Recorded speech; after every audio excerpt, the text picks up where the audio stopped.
Do you know the difference between type 1 and type 2 errors? This is one of the biggest reasons why people are having difficulty moving from search to generative AI.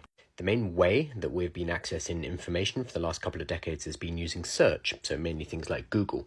We are now moving into a new paradigm of how we access information. We're now moving into a new paradigm of how we access the world's information. We're moving from search over towards generative AI.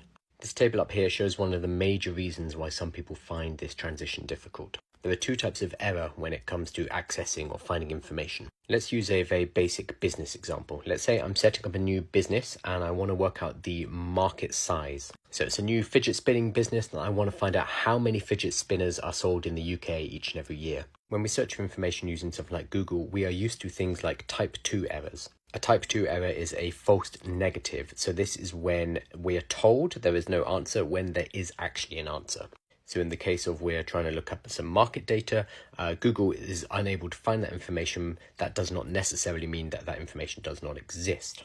We're kind of used to this on Google though. We will just refine how we search or we'll go and look elsewhere. This is something we've implicitly been trained to do, that even if we can't find that particular information on Google, we don't assume that it doesn't exist. For this reason, we are able to work with false negatives. We understand that they exist.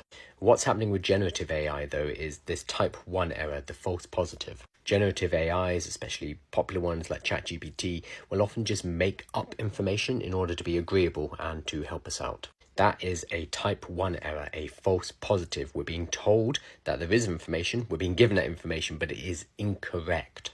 Google won't do this because if the information doesn't exist, Google cannot serve that information to you.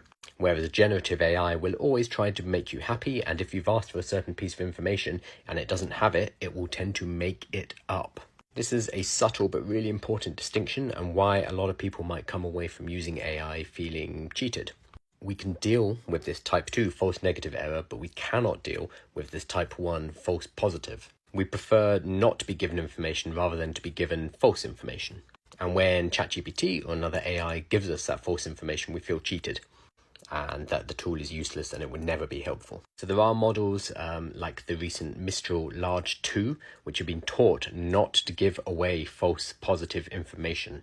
And hopefully that's going to become the norm moving forward, because otherwise it's going to be really hard for people to trust AIs. If you have to spend the same amount of time fact-checking your AI results as you do actually generating results, then what's the point? So this whole thing is going to require a big shift in how we access information, and we're going to have to get just as used to dealing with false positives as we are currently with false negatives.